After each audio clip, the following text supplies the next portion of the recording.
Yes, hello guys, welcome back to my channel. I'm VJ and you are now watching another episode of my reaction for today. For today guys, I'm going to react on another interesting topic and it's actually a Tagalog one. So, mga kwentong parang imbento pero totoo palang nangyari, and this is from Moobly TV.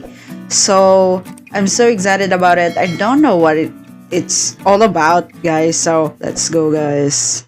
Mga kwentong parang imbento, pero totoong nangyari. Mahilig ka bang manood ng adventure series, drama, o action? Yung tipong mapapaisip ka kung paano nagawang ganun ka-epic ang mga eksena. Nakaka-amaze, di ba? Yeah. Pero syempre, alam natin na fiction lang yan. Kaya naman, kapag may kwento kang narinig na totoo, pero parang out of this world, mapapaisip ka talaga, paano nangyari yun? Totoo ba ito? Yeah. Ngayon, pag-uusapan natin ang mga kwentong hindi mo aakalaing totoo, pero totoong nangyari. Mga kwentong mas wild pa sa fiction. Oh. Ang pea plant ni Lolo Ron. Noong May 2010, abala sa pagre-relax sa buhay si Lolo Ron Sveden, isang 72-year-old retired teacher. Pero ilang buwan na siyang nakakaranas ng kakaibang sintomas. Hirap huminga, walang tigil na pag-ubo, at mabilis mapagod. Wow. First off, nakakamangha din talaga yung gumawa ng animated na to, di ba? Nakaka-amaze. Anyways, alam niyo yung pagpunta nila Katy Perry sa Space Kuno. Yung iba hindi naniniwala. Sabi nila hoax daw yon or fake. So, parang ganito lang, 'di ba? Yung mga kwentong parang imbento pero totoo pa lang nangyari. So, I mean, sila lang yung nakakaalam kung ano talagang totoo. Anyways, gamat may edad na, alam niyang hindi normal ang mga nararamdaman niya. Sa sobrang pag-aalala, tumawag ang kanyang asawang si Nancy ng ambulansya. Nang makarating siya sa ospital, agad siyang isinailalim sa mga test. Sa x-ray, nakita ng mga doktor na bumagsak ang kaliwang baga niya at may isang malabong spot na parang nakikita sa x-ray. Akala nila cancer ito, kaya agad siyang sumailalim sa ilan pang serye ng tests na tumagal ng 2 linggo. Pero ang resulta, hindi cancer ang nakita nila, kundi isang tumutubong halaman. wow! May pea plant na halos Totoo pala yan. Kasi parang when we were yet children, 'di ba? Tinatakot tayo na wag lunukin yung seed like santol, ganon, 'di ba? Kasi sabi nila tutubo 'yan. So, may nangyari palang ganon, tumubo pala talaga. Anyways, 12 millimeters ang haba na lumalago sa loob ng kanyang baga.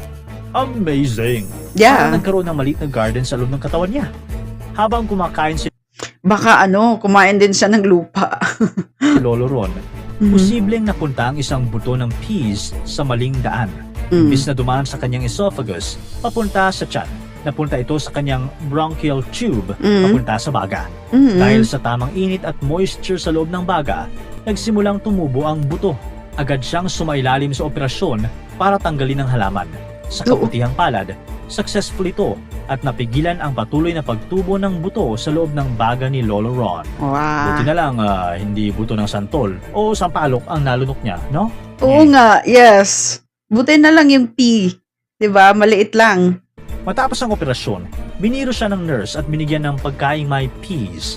Natatawa siyang kumain ng mga ito. Sabay sabi na baka raw maging endorser siya ng mga sikat na pea brands kung lumaki pa ang halaman sa katawan niya. Pag-uwi, Oo nga no. Paano kaya kung lumaki pa yon? Hindi na agapan, no? binaha siya ng regalo mula sa mga kaibigan at kapamilya. Lahat may kinalaman sa peas, tulad ng canned peas, pea seeds, at mga laruang pea pods. Kahit sa gitna ng Parang naging accident lang pala yon. kakaibang experience, hindi nawala ang sense of humor ni Lolo Ron. Yeah. Sino ang mag-aakala na posible palang tumubo ang gulay sa loob ng katawan? Kaya tandaan, kumain ng mabagal at siguraduhing tama ang lunok para hindi maging garden ang loob mo. Ang kakaibang flight ni Miss Gian. Ano ang kaya mong gawin para sa American Dream? Para sa isang babae mula sa Taiwan na kilala lang bilang si Miss Gian, handa siyang isugal ang lahat. Noong October 8th, habang nasa kalagitnaan ng isang flight mula Taipei, Taiwan, papuntang Los Angeles, isang hindi inaasahang eksena ang naganap sa loob ng China Airlines Boeing 777. Habang lumilipad ang eroplano sa taas ng Pacific Ocean, biglang nataranta ang mga pasahero. Ang tahimik sana nilang biyahe, biglang naging magulo. nanganganak na pala si Miss Gian sa loob ng eroplano. Mabilis na kumilos ang cabin crew kasama ang isang doktor mula Buntis pala si Miss sa Gian. UCLA na pasahero rin sa flight, si Dr. Angelica Zen. Ginamit nila ang mga kagamitan sa eroplano para tulungan si Miss Gian at doon sa ere, isinilang ang isang healthy baby. Parang medical drama ang eksena. Pero mas komplikado pa pala ang kwento. Lumabas ang balita na itinago ni Miss Gian ang kanyang pagbubuntis mula sa airline officials para makalipad at makapasok sa US. At kung dito siya manganganak, mabibigyan ng American citizenship ang kanyang baby. Sa kabila ng tagumpay ng emergency delivery, nagdesisyon ang flight na mag-divert papuntang Anchorage, Alaska. Maglapag, hindi pinapasok si Miss Gian ng US Immigration at agad siyang pinabalik sa Taiwan at naiwan ang kanyang baby Deport. sa Amerika. Mission failed. Mission failed. Pero bakit iniwan yung bata? Sabi sa mga report, may karapatan ng bata na manatili sa US dahil ipinanganak siya malapit sa teritoryo ng Amerika. Pero si Miss Gian, maaaring humarap sa legal cases hindi lang sa Taiwan, kundi pati na rin mula sa airline na humihingi ng danyos para sa abala at gasto sa diversion. Ang tanong ngayon, kailan kaya muling magkikita ang mag-ina? At sulit ba ang pagsugal ni Miss Gian para sa American Dream? Ang himala ng Westside Baptist Church. Akala ko may ano ba yun, may kasunod nun. I mean, hindi na, wala nang update, ganon. Anyways. Isang gabi noong March 1st, 1950, tahimik ang bayan ng Beatrice, Nebraska. Ang Westside Baptist Church ay dapat pununan ng kantahan mula sa choir practice na strictly nagsisimula tuwing 7:25 p.m. Pero ang nangyari noong gabing yun ay naging kwento na mahirap pa ring paniwalaan. Ang pastor ng simbahan na si Reverend Walter Klemple ay maagang napunta roon para maghanda sa gagawing practice. Sinindihan niya ang furnace para uminit ang simbahan dahil sa malamig na panahon. Inayos pa niya ang mga kailangang gamit. Tapos umuwi muna para kumain. Pero nang oras na para bumalik kasama ang pamilya niya sa simbahan, may nangyaring hindi inaasahan. Natapunan ng pagkain ng damit ng 18-month-old na anak ni Reverend Walter. Habang pinapalitan ng damit ang bata, napansin niya ang oras, 7:20 p.m. na. Late na sila. Never silang nalilate dahil strict siya mismo sa oras. Kaya lang, kailangan niyang hintaying matapos sa pagbihis ang anak. Habang nagmamadali silang lumabas, isang malakas na pagsabog ang bumulabog sa buong bayan. 7:25 p.m. Sumabog ang simbahan. Bumagsak ang bubong, natabunan ng mga upuan at ang pader ay nagkalat na parang domino. Nagsigaw ng mga residente, nagtakbuhan at tumunog ang sirena ng bumbero. Pagdating ni Reverend Walter sa simbahan, hinanap niya agad ang mga tao sa choir. Pero sa pambihirang pagkakataon, walang tao sa loob ng simbahan noong sumabog ito. Paano nangyari yun? Sa oras na inaasahang andun ang choir, daily routine na ang practice at lahat ng 15 members ay bibihirang mag-absent o malate. Pero nang tingnan ang mga kwento ng bawat member, kinilabutan ng lahat. Ang dalawang choir members nasira ng kotse sa daan. Ang pianist, nakatulog matapos kumain. Ang choir director, hindi pa umaalis dahil hinihintay ang anak niyang pianist. May isang member na tinatapos ang homework, habang ang isa naman ay natagalan sa pagsusulat ng letter. Ang iba, parang inano talaga sila ng angel. Grabe, no? Abala pa sa pakikinig sa radyo. Lahat sila sa hindi maipaliwanag na dahilan ay late. At dahil doon, walang nasaktan o nasawi sa pagsabog. Ayon sa investigasyon, may gas leak sa furnace na naging sanhi ng pagsabog. Kung hindi sila nahuli ng ilang minuto, sigurado nasa loob pa sila ng simbahan at maaaring nangyari ang trahedya na ikinapahamak ng marami. Para sa mga choir members, isa lang ang natutunan nila. Minsan, ang pagka-late ay maaaring isang perfect timing. Kaya kung minsan, parang nakakainis o nakakabahala ang maliit na abala sa buhay mo. Parang naging warning siya, ganon. Parang naging omen. Isipin mo na lang, baka partiyan ng plano para ilayo ka sa kapahamakan. Ika nga, everything happens for a reason. Yes, true.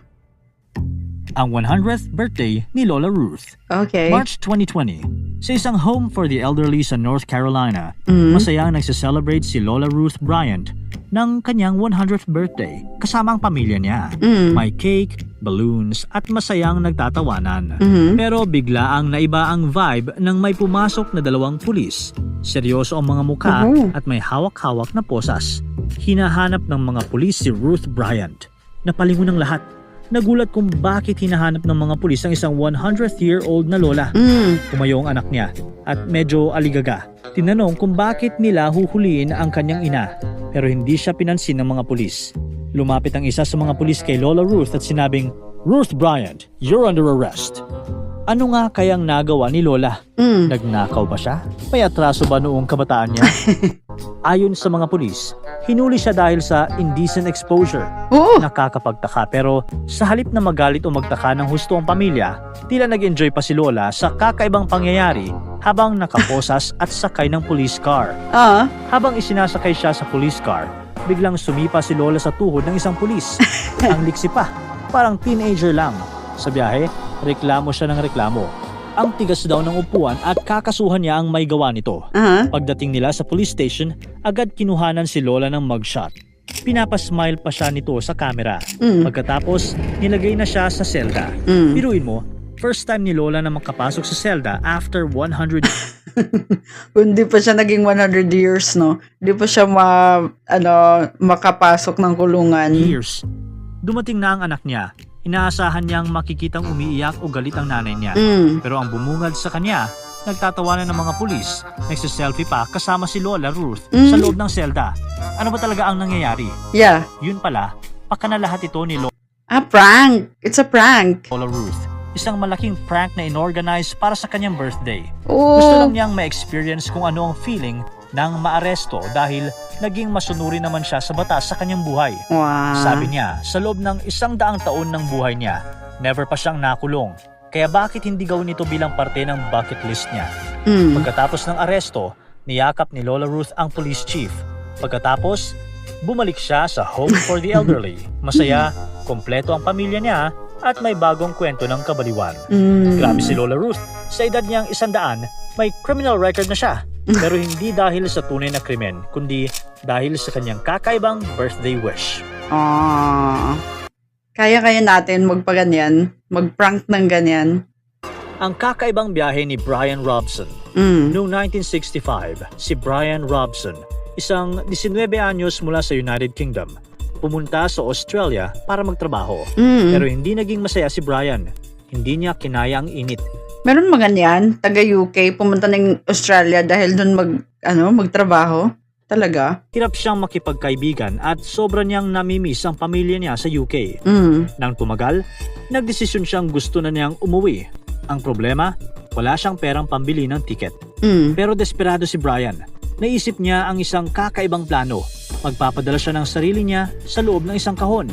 Delikado, di ba? Oo. Pero ganito talaga siguro ang nagagawa ng mga taong madiskarte.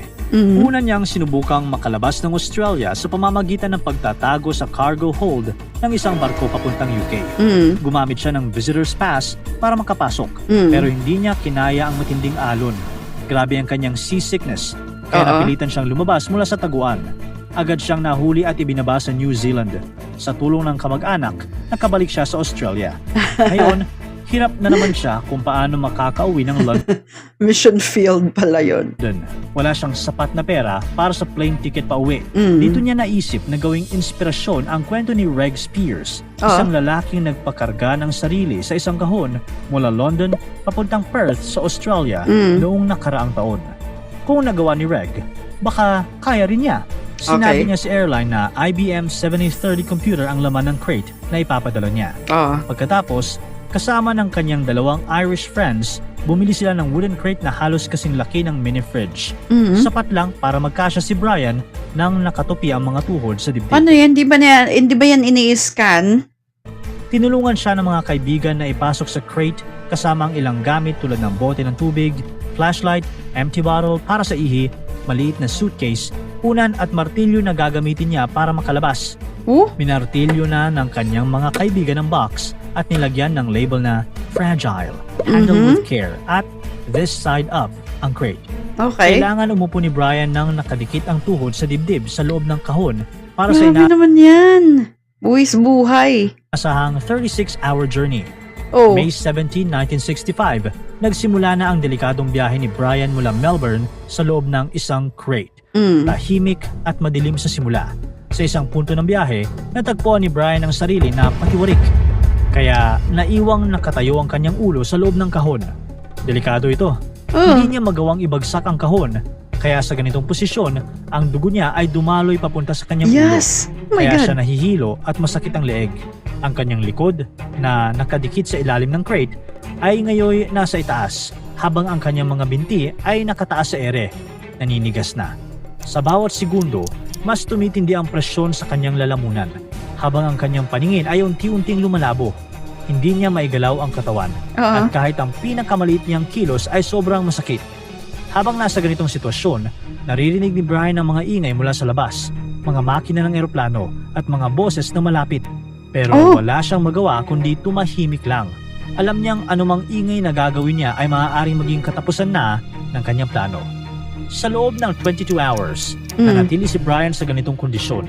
Sa sobrang lamig ng cargo hold, unti-unti na rin siyang nanghihina. Sa bawat minuto, nararamdaman niya ang lumalalang epekto ng pagkakakulong, ang sakit sa kasukasuan, paninigas ng mga kalamnan, at ang hirap sa paghinga. Sa kabila ng lahat, patuloy na kumapit si Brian sa ideya na makakauwi na siya. Pero may problema.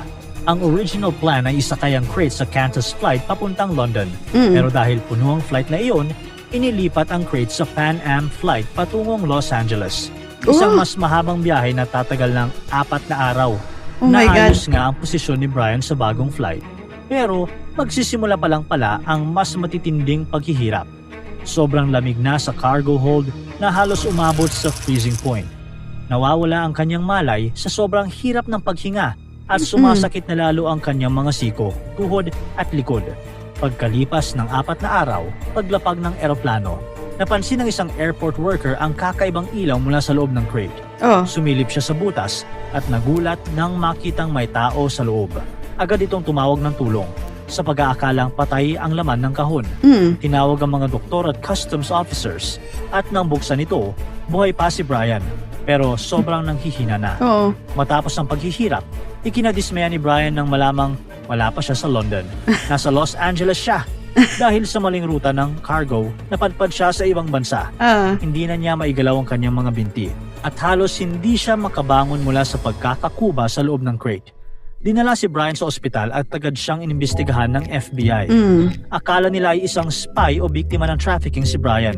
Pero kalaunan, naintindihan nilang isa itong desperadong attempt para makauwi. Dahil wala silang masampang kaso laban sa kanya, sinagot ng Pan American Airlines ang kanyang first class ticket pauwi sa London. At sa wakas, nakauwi rin siya at mabuti na lang, hindi na sa loob ng isang kahon. 5 araw siyang nasa crate at milagro nang nakaligtas siya. Ngayon, 75 years old na si Brian. Sinulat niya ang kanyang karanasan sa librong The Great Escape. Hinahanap niya ang 2 kaibigan na tumulong sa kanya sa Australia na hindi niya pinangalanan noon para hindi sila madamay. Umaasa rin siya na balang araw, gagawing pelikula ang kanyang kakaibang kwento. Okay, isa-subscribe ko to. Anyway, yun yung mga kwento parang invento pero totoo pa lang nangyari. Yes, parang invento, no? Kala natin na sa drama or sa mga thriller movies, something like that. Pero totoo pala yung nangyari. Napaka-amazing niya. So, may mga tao palang would go that extra mile para sa kanilang goal. But anyway, thank you so much for watching this episode that has been from Moobly TV. So, I'll be watching another video coming from Moobly TV in my next episode. For now, guys, thank you and bye-bye.